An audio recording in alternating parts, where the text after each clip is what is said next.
कहानी की शुरुआत में हमें एक बहुत ही विशाल आकार का गोरिल्ला दिखाया जाता है जिसका नाम कॉन्ग होता है। उसी समय एक छोटी बच्ची वहां आती है जो कॉन्ग की सबसे स्पेशल दोस्त होती है। कॉन्ग उस बच्ची के लिए अपनी जान भी दे सकता था, लेकिन इस वक्त उसका गुस्सा इतना ज्यादा था कि वहीं पास में लगा एक बड़ा पेड़ उखाड़कर ऊपर आसमान की तरफ अपनी पूरी ताकत से फेंक देता है, जिससे वो पेड़ सीधा जाकर एनर्जी बॉल में घुस जाता है और वहाँ एक बहुत बड़ा होल हो जाता है। दरअसल कॉन्ग को इंसानों द्वारा बनाई हुई दुनिया में रखा गया था ताकि गॉडजिला को उसकी भनक तक न लग सके। करीब 6 साल पहले कॉन्ग और गॉडजिला के बीच बहुत ही खतरनाक लड़ाई हुई थी, पर उस लड़ाई में गॉडजिला ने कॉन्ग को हरा दिया था। ये दोनों खतरनाक जानवर एक दूसरे को दूर से ही महसूस कर सकते हैं, इसलिए इंसानों को डर था कि अगर ये दोनों फिर से आमने सामने आए तो फिर से बहुत ही भयानक तबाही मच सकती है। लेकिन अब कॉन्ग पहले से काफी बड़ा हो चुका था, इसलिए इंसानों ने फैसला किया कि अब कॉन्ग को दूसरी जगह शिफ्ट किया जाएगा। इसके बाद हम बर्नी नाम के एक आदमी को देखते हैं जो कि एपेक्स नाम की एक बहुत बड़ी टेक कंपनी में काम करता है जो एडवांस रोबोट और बड़ी बड़ी मशीनें बनाने के लिए जानी जाती है। पर बर्नी को कंपनी के मेंबर्स पर पहले से ही शक था कि वो दुनिया से कुछ बड़ा छुपा रही हैं और कुछ खतरनाक बना रही हैं। बर्नी सच का पता लगाने के लिए कंपनी का सीक्रेट डेटा चुराने की कोशिश करता है, जिससे उसे पता चलता है कि कंपनी बहुत बड़े और गुप्त प्रोजेक्ट को हांगकांग भेजने की तैयारी कर रही है। लेकिन तभी खतरे का अलार्म जोर जोर से बजना शुरू हो जाता है। इसका मतलब था कि गॉडजिला शहर के बहुत ही करीब आ चुका है। कुछ देर बाद हम देखते हैं कि गॉडजिला समुद्र के पानी को चीरते हुए बहुत ही खतरनाक तरीके से बाहर निकलता है। ये देखकर वहां मौजूद हेलीकॉप्टर तुरंत उस पर हमला करना शुरू कर देते हैं, लेकिन गॉडजिला बहुत ही ताकतवर था, इसलिए उसके सामने जो भी आता उसे वो तहस नहस कर देता। वहीं मौजूद सभी लोग ये देखकर बहुत ज्यादा हैरान रह जाते हैं, क्योंकि गॉडजिला तो हमेशा इंसानों का रक्षक रहा है, तो आज वो सबको मारने की कोशिश क्यों कर रहा है। तभी गॉडजिला गुस्से में आकर अपनी न्यूक्लियर पावर का इस्तेमाल करके पूरी एपेक्स कंपनी को 2 सेकंड में जलाकर राख कर देता है। ये खबर पूरी दुनिया में रातों रात फैल जाती है कि गॉडजिला वापस आ चुका है, लेकिन वो इस बार रक्षक नहीं बल्कि दुश्मन की तरह सब कुछ तहस नहस कर रहा है। तभी एपेक्स कंपनी का मालिक न्यूज पर कहता है कि गॉडजिला अब बेकाबू हो चुका है, पर वो जल्द ही एक ऐसी मशीन तैयार कर लेंगे जो उसे रोक सकेगी। इस न्यूज को मेडिसिन नाम की एक लड़की भी देख रही होती है, जिसे पूरा यकीन था कि गॉडजिला बिना किसी वजह के ऐसे हमला नहीं कर सकता, इसके पीछे जरूर एपेक्स कंपनी का ही हाथ है। फिर वो अपनी बात साबित करने के लिए अपने पिता के पास जाती है। वो उन्हें विश्वास दिलाती है कि गॉडजिला को जरूर उकसाया गया है।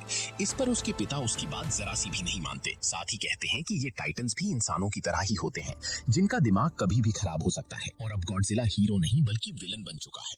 ये सुनकर मेडिसिन काफी उदास होकर वहां से चली जाती है और उस हैकर बनने की ऑनलाइन ऑडियो सुनने लगती है। उस ऑडियो में गॉडजिला और एपेक्स कंपनी के बारे में कुछ अजीब और चौंकाने वाले राज पता चल रहे थे। ये सुनकर मेडिसिन उसी वक्त फैसला कर लेती है कि वो बर्नी को ढूंढ कर रहेगी, ताकि पता चल सके कि गॉडजिला ने आखिर उसी कंपनी को अपना निशाना क्यों बनाया। दूसरी तरफ हमें दिखाया जाता है कि एपेक्स कंपनी का मालिक वॉल्टर मशहूर साइंटिस्ट नेथन से मिलने पहुंचता है। वॉल्टर उसे बताता है कि उनका हॉलो अर्थ वाला आइडिया बिल्कुल सच था। इस पर नेथन ने पहले एक बुक लिखी थी जिसमें उन्होंने दावा किया था कि हमारी जमीन के नीचे एक और छुपी हुई दुनिया मौजूद है, जहां से इन टाइटन्स को अपनी असली ताकत मिलती है। तभी वॉल्टर उन्हें लालच देते हुए कहता है कि अगर वो वहां पहुंच गए तो उन्हें एक ऐसी पावर मिलेगी जिससे वो गॉडजिला को आसानी से हमेशा के लिए रोक सकेंगे। इसी बीच वॉल्टर नेथन को अपने एक खास आदमी से मिलवाता है जो इस खतरनाक मिशन में जाने वाला है। वॉल्टर आगे बताता है कि उनकी टीम ने हॉलो अर्थ के अंदर ऊर्जा का एक ऐसा खजाना ढूंढ निकाला है जो पूरी दुनिया को बदल सकता है। नेथन ये सब सुनकर थोड़ा परेशान हो जाता है, क्योंकि कुछ साल पहले उसके भाई ने भी वहां जाने की कोशिश की थी, लेकिन वहां की अजीबोगरीब ग्रेविटी की वजह से उसके भाई की जान चली गई थी। दरअसल हॉलो अर्थ में ग्रेविटी इतनी खतरनाक है कि वहां पहुंचते ही दबाव की वजह से इंसान और मशीनें खत्म हो जाती हैं। इस पर वॉल्टर हल्की सी मुस्कान देकर कहता है कि उन्हें बिल्कुल भी फिक्र करने की जरूरत नहीं है, क्योंकि उसकी कंपनी ने एक खास HEAV नाम की एंटी ग्रेविटी क्राफ्ट बनाई है जो उस भारी दबाव को आसानी से झेल सकती है। तभी नेथन बताता है कि हर टाइटन के पास अपना घर का रास्ता ढूंढने के लिए एक कुदरती ताकत होती है, इसलिए उन्हें हॉलो अर्थ तक पहुंचने के लिए कॉन्ग की मदद लेनी ही पड़ेगी, क्योंकि कॉन्ग ही उन्हें सही रास्ता बता सकता है। इसके बाद नेथन अपनी पुरानी दोस्त एलिन से मिलने जाता है जो कॉन्ग की देखभाल करती थी। नेथन उसे समझाने की कोशिश करता है कि कॉन्ग को अब इस नकली दुनिया में ज्यादा दिन तक नहीं रखा जा सकता, क्योंकि कॉन्ग का असली घर हॉलो अर्थ है और उसे गॉडजिला से बचाए रखना यही एक रास्ता है। कुछ देर सोचने के बाद एलिन कॉन्ग को ले जाने के लिए मान जाती है, क्योंकि कॉन्ग को बचाने का कोई दूसरा रास्ता नहीं था। इसके बाद समुद्र में कई बड़े बड़े जहाजों के साथ पूरी आर्मी कॉन्ग को एक बड़े जहाज पर भारी जंजीरों से बांध कर ले जा रही होती है। फिर रात के वक्त वो छोटी लड़की इशारों में एलिन को बताती है कि कॉन्ग बहुत गुस्से में है, क्योंकि उसे इस तरह जंजीरों में कैद रहना बिल्कुल भी पसंद नहीं आ रहा था। दूसरी तरफ आर्मी का लीडर भरोसा दिलाते हुए कहता है कि वो गॉडजिला की नजरों से बचकर निकल जाएंगे। वहीं मौजूद डॉक्टर भी जानती थी कि गॉडजिला और कॉन्ग की दुश्मनी सदियों पुरानी है, क्योंकि ये दोनों ही खुद को इस दुनिया का इकलौता राजा मानते हैं, और अगर ये गलती से एक दूसरे के सामने आई तो समुद्र के बीच एक ऐसी तबाही मचेगी जिसे कोई रोक नहीं पाएगा। दूसरी तरफ मेडिसन अपनी फ्रेंड के साथ उस हैकर बर्नी के पास पहुंच जाती है। बर्नी उन्हें बताता है कि मुझे पहले से ही शक था कि एपेक्स कंपनी छुपके से एक ऐसी चीज बना रही है जो गॉडजिला को चुनौती दे रही है, और शायद गॉडजिला को इसी बात का पता चल गया है, इसीलिए उसने कंपनी पर गुस्से में हमला किया होगा। दूसरी तरफ जहाजों में अचानक से खतरे के अलार्म बजना शुरू हो जाते हैं। वहीं मौजूद छोटी बच्ची घबराते हुए सबको इशारों में बताती है कि गॉडजिला आ रहा है। ये सुनकर सबको पता चल जाता है कि अब खतरनाक लड़ाई शुरू होने वाली है। इधर समुद्र में हम उसी विशाल गॉडजिला को देखते हैं जो समुद्र में मौजूद जहाजों को तोड़ते हुए कॉन्ग की तरफ तेजी से बढ़ रहा था। लेकिन कॉन्ग अभी भी उन भारी जंजीरों में जकड़ा हुआ था, इसीलिए आर्मी कॉन्ग को बचाने के लिए गॉडजिला पर बड़े बड़े रॉकेट और मिसाइलों से तेजी से हमला कर देती है। लेकिन गॉडजिला की खाल किसी पहाड़ की तरह थी, इसीलिए उसे मिसाइलों का जरा सा भी असर नहीं होता। वो अपनी पूंछ का इस्तेमाल करके हवा में उड़ रहे हेलीकॉप्टरों को चुटकियों में तबाह कर देता है। इस हमले के दौरान गॉडजिला के अंदर और भी गुस्सा भर जाता है और वो तेजी से आर्मी के सभी जहाजों को तबाह करना शुरू कर देता है। इसके बाद आखिर में वो कॉन्ग के जहाज पर एक तेज टक्कर मारता है और उसे समुद्र के बीचों बीच पलट देता है। ये देखकर कॉन्ग गुस्से में एक जहाज से दूसरे जहाज पर छलांग लगाकर गॉडजिला के सामने आ जाता है और उसके मुंह पर एक जोरदार मुक्का मारता है, और गॉडजिला भी पलटकर कॉन्ग को मारता है, जिससे कॉन्ग नीचे गिर जाता है। लेकिन कॉन्ग उसी समय वापस उठकर गॉडजिला पर तेजी से वार करता है, जिससे गॉडजिला दूर जाकर पानी में गिर जाता है। अब गॉडजिला बहुत ही ज्यादा गुस्से में आ जाता है और अपनी न्यूक्लियर पावर से हमला करने की कोशिश करता है, और ऊपर कॉन्ग इस खतरे को महसूस कर लेता है और अपनी जान बचाने के लिए तुरंत पानी में कूद जाता है। इसी मौके का फायदा उठाकर गॉडजिला कॉन्ग को पानी में खींच लेता है, क्योंकि गॉडजिला पानी में भी सांस ले सकता था, पर कॉन्ग के लिए ये बहुत ज्यादा मुश्किल था, इसलिए पानी के अंदर दम घुटने की वजह से कॉन्ग अब कमजोर पड़ रहा था। इसी मौके का फायदा उठाकर गॉडजिला कॉन्ग को खत्म करने के लिए उसे तेजी से समुद्र की गहराइयों में ले जाने लगता है। दूसरी तरफ घबराते हुए एलिन कहती है कि हमें कॉन्ग की मदद करनी होगी, नहीं तो वो मारा जाएगा। तभी आर्मी की टीम एक साथ कई मिसाइलें पानी के अंदर छोड़ देती है, जिससे हुए धमाके की वजह से गॉडजिला की पकड़ कमजोर हो जाती है और कॉन्ग जैसे तैसे पानी से बाहर आ जाता है।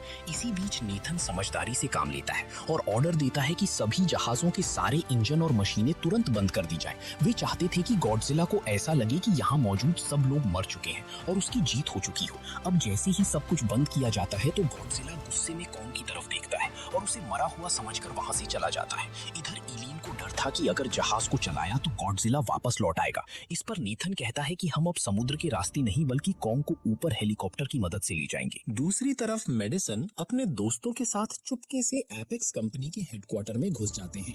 वहां उन्हें स्कल क्रॉलर के बहुत सारे बड़े बड़े अंडे मिलते हैं, जिन्हें कंपनी ने किसी गुप्त काम के लिए रखा हुआ था। वे लोग उन अंडों को देख ही रहे थे कि तभी अचानक से उस लैब का दरवाजा अपने आप लॉक हो जाता है। असल में वे लोग एक हाई स्पीड ट्रांसपोर्ट बोट में फंस गए थे, जो उन सबको उन अंडों के साथ बड़ी तेजी से जमीन में बने रास्तों से हांगकांग की तरफ ले जाने लगता है। दूसरी तरफ आर्मी हेलीकॉप्टर की मदद से कॉन्ग को अंटार्कटिका के उस रास्ते तक पहुंचा देती है जो सीधा होलो अर्थ की तरफ जाता था। वहां पहुंचकर वो छोटी बच्ची कॉन्ग को गुफा के अंदर जाने का इशारा करती है, लेकिन कॉन्ग उस गुफा में जाने से साफ मना कर देता है। तभी नेथन उस छोटी बच्ची की मदद लेता है। इस पर वो छोटी बच्ची कॉन्ग को समझाती है कि उस गुफा के उस पार तुम्हारा असली घर है। तभी कॉन्ग उस बच्ची की बात मानकर गुफा के अंदर चला जाता है। कॉन्ग को गुफा के अंदर जाते देख ये सब लोग भी अपनी एंटी ग्रेविटी कारों के साथ उसके पीछे निकल पड़ते हैं। कुछ देर में होलो अर्थ पहुंचते ही उन्हें एक ऐसी दुनिया दिखाई देती है जहां सब कुछ उल्टा पुल्टा था। एंटी ग्रेविटी कारों की वजह से सब लोग वहां के खतरनाक दबाव से बच जाते हैं। इस उल्टी दुनिया में जैसे ही ये लोग कदम रखते हैं तो वहां के अजीबोगरीब मॉन्स्टर उन पर तेजी से हमला करना शुरू कर देते हैं। तभी एक उड़ता हुआ मॉन्स्टर आगे चल रही कार पर हमला कर उसे दबा देता है और एक मॉन्स्टर उस छोटी बच्ची पर हमला करने ही वाला होता है कि तभी कॉन्ग पीछे से आकर उस मॉन्स्टर को पकड़कर नीचे जमीन पर पटक देता है और बड़ी ही बेरहमी से उसे मार डालता है। इसके बाद कॉन्ग तेजी से अपने घर की तलाश में निकलता है और बाकी सब लोग उसके पीछे पीछे जाते हैं। दूसरी तरफ मेडिसन और उसके दोस्त उसी मशीन के जरिए हांगकांग की सीक्रेट लैब में पहुंच जाते हैं। वहां पहुंचकर उन्हें पता चलता है कि गॉडजिला को खत्म करने के लिए कंपनी ने एक बहुत ही मजबूत लोहे का गॉडजिला तैयार किया है जिसका नाम मेका गॉडजिला था। इसे रेन सरेजावा नाम का आदमी अपने दिमाग के जरिए कंट्रोल कर रहा था। ये देखकर मेडिसन और बर्नी को समझ आता है कि आखिर गॉडजिला ने इस कंपनी पर क्यों हमला किया था। मेका गॉडजिला की ताकत जानने के लिए उसके सामने स्कल क्रॉलर को छोड़ दिया जाता है। तभी मेका गॉडजिला अपनी लेजर बीम का इस्तेमाल करता है और देखते ही देखते स्कल क्रॉलर को बीच से 2 टुकड़ों में काट देता है। पर दिक्कत ये थी कि मेका गॉडजिला को पूरी तरह चलाने के लिए जितनी पावर चाहिए थी वो कंपनी के पास नहीं थी।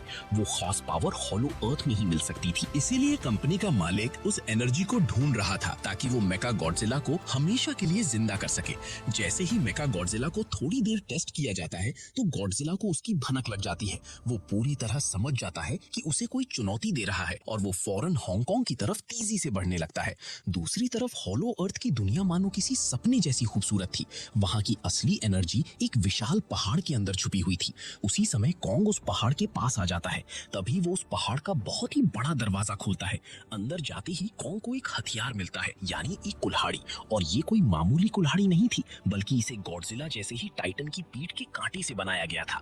फिर कॉन्ग अपनी कुल्हाड़ी लेकर वहां के सिंहासन पर राजा की तरह बैठ जाता है। दूसरी तरफ गॉडजिला हांगकांग पहुंच चुका था, जिसे देखकर शहर में मौजूद सभी लोग अपनी जान बचाने के लिए इधर उधर भागना शुरू कर देते हैं।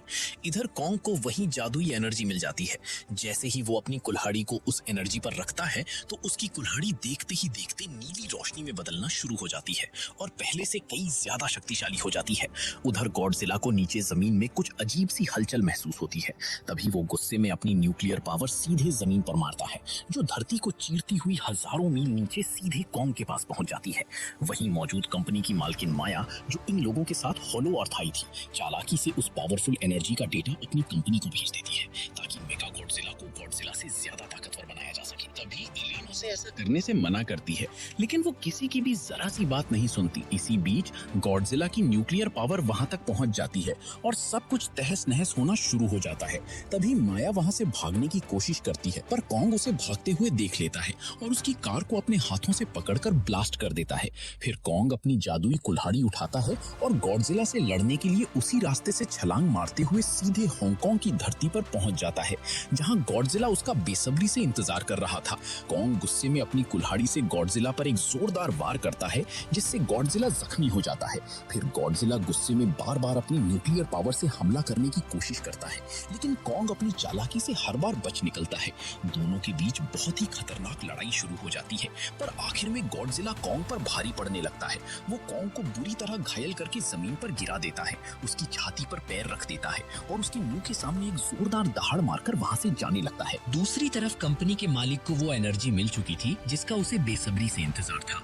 जैसे ही वो एनर्जी मेका गॉडजिला में डाली जाती है तो मेका गॉडजिला पूरी तरह जाग जाता है, लेकिन एक्टिवेट होते ही मेका गॉडजिला बेकाबू हो जाता है और सब कुछ अपने कंट्रोल में ले लेता है। वो सबसे पहले कंपनी के मालिक वॉल्टर को मारता है और फिर वहां मौजूद पूरे सिस्टम को तबाह कर देता है। इसके बाद वो अपनी पावर की मदद से सब कुछ तहस नहस करते हुए बाहर निकल आता है। तभी गॉडजिला जब मेका गॉडजिला को देखता है तो वो उसे मारने के लिए उसकी तरफ दौड़ता है और दोनों के बीच बहुत खतरनाक लड़ाई शुरू हो जाती है। लेकिन मेका गॉडजिला और उसकी खतरनाक मिसाइलों के आगे असली गॉडजिला टिक नहीं पाता। मेका गॉडजिला उसे बहुत ही खतरनाक तरीके से मारता है और पल भर में जमीन पर गिरा देता है। दूसरी तरफ मेडिसन और बर्नी मेका गॉडजिला को रोकने की कोशिश करते हैं, लेकिन सिस्टम हैंग होने की वजह से वे कुछ भी नहीं कर पा रहे थे। इधर कॉन्ग की हालत बहुत ज्यादा खराब थी। वो अपनी आखिरी सांसें गिन रहा था। तभी वो छोटी बच्ची जब कॉन्ग के सीने पर हाथ रखकर महसूस करती है तो उसे पता चलता है कि कॉन्ग की धड़कनें धीरे धीरे रुक रही हैं। इस पर नेथन समझ जाता है कि कॉन्ग को बचाने के लिए उसके दिल को एक जबरदस्त इलेक्ट्रिक शॉक देना होगा। तभी वो अपनी एंटी ग्रेविटी कार लेकर कॉन्ग की छाती पर जाकर ब्लास्ट करता है। इस बड़े धमाके से कॉन्ग की रुकी हुई धड़कनें वापस आ जाती हैं। तभी वो बच्ची कॉन्ग को समझाती है कि गॉडजिला कोई दुश्मन नहीं बल्कि वो दोस्त है और इस वक्त उसे तुम्हारी मदद की जरूरत है। तभी कॉन्ग गुस्से में गॉडजिला की जान बचाने के लिए निकल पड़ता है। इधर मेका गॉडजिला अपनी खतरनाक लेजर से गॉडजिला को खत्म करने ही वाला था कि तभी कॉन्ग वहां आकर उसकी जान बचा लेता है। तभी गॉडजिला समझ जाता है कि मेका गॉडजिला को हराने के लिए उसे और कॉन्ग को मिलकर लड़ना होगा। लेकिन मेका गॉडजिला इतना ताकतवर था कि वो अकेला उन दोनों पर भारी पड़ रहा था। इसी बीच कॉन्ग की नजर अपनी कुल्हाड़ी पर पड़ती है, पर अब उस कुल्हाड़ी में वो पावर नहीं बची थी। लेकिन इसके बावजूद भी कॉन्ग उस कुल्हाड़ी को लेकर तेजी से मेका गॉडजिला पर हमला कर देता है। पर उल्टा मेका गॉडजिला कॉन्ग को मारने लगता है। जब मेका गॉडजिला अपनी पूंछ से कॉन्ग को मारने ही वाला था, तभी कॉन्ग अपनी पूरी ताकत लगाकर उसे रोक लेता है। दूसरी तरफ मेडिसन और बर्नी परेशान थे। वो सिस्टम को सही नहीं कर पा रहे थे। लेकिन इसी बीच वहाँ मौजूद जोश को एक आइडिया आता है और वो बर्नी की शराब उठाकर मेन कंट्रोल पर डाल देता है। ऐसा करते ही सिस्टम तेजी से फेल होना शुरू हो जाता है और मेका गॉडजिला कुछ देर के लिए बंद हो जाता है। इसी मौके का फायदा उठाकर गॉडजिला अपनी न्यूक्लियर पावर से कॉन्ग की कुल्हाड़ी को चार्ज कर देता है। इसके बाद कॉन्ग गुस्से में मेका गॉडजिला पर हमला कर देता है और कुल्हाड़ी की मदद से उसके हाथ काट डालता है और देखते ही देखते कॉन्ग मेका गॉडजिला के टुकड़े टुकड़े कर देता है और आखिर में उसका सिर उखाड़कर अपनी जीत की दहाड़ मारता है। अब मेका गॉडजिला के खत्म होते ही हांगकांग पूरी तरह से शांत हो जाता है। इसके बाद गॉडजिला फिर से कॉन्ग की तरफ आता है और सामने कॉन्ग भी अपनी कुल्हाड़ी उठाकर उसके सामने खड़ा हो जाता है। लेकिन दोनों ने मिलकर एक बड़े दुश्मन को हराया था, इसलिए वे दोनों अपनी पुरानी दुश्मनी भूल जाते हैं और गॉडजिला वहां से समुद्र में चला जाता है। इसके बाद कॉन्ग भी अपने असली घर हॉलो अर्थ पहुंच जाता है और वो छोटी बच्ची भी कॉन्ग के साथ ही रहती है और इसी सीन के साथ ये कहानी यहीं पर खत्म होती है। अगर आपको ऐसी ही रोमांचक, दिल छू लेने वाली और रहस्यमय कहानियां पसंद हैं, तो अभी हमारे चैनल को सब्सक्राइब करें और साथ ही बेल आइकॉन जरूर दबाएं ताकि हर नई कहानी आप तक सबसे पहले पहुंच सके।